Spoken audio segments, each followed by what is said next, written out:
আরজি কর ইস্যুকে হাতিয়ার করে রাজ্য বিজেপি 5 দিনের যে ধর্ণা অবস্থানের ডাক দিয়েছে, সেই 5 দিনের ধর্ণা অবস্থানের মধ্যে ছিল এই স্বাস্থ্য ভবন অভিযান।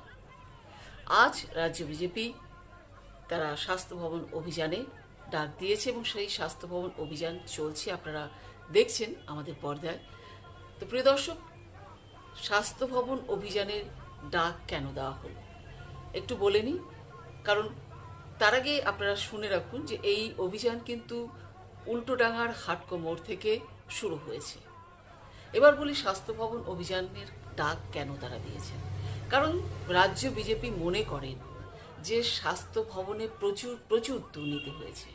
বিশেষ করে নিয়োগ দুর্নীতির কথা তারা উল্লেখ করেছেন। সেই নিয়োগ দুর্নীতি ভয়ঙ্করভাবে হয়েছে। সেই দুর্নীতির জন্যই আজকে রাজ্য বিজেপি স্বাস্থ্য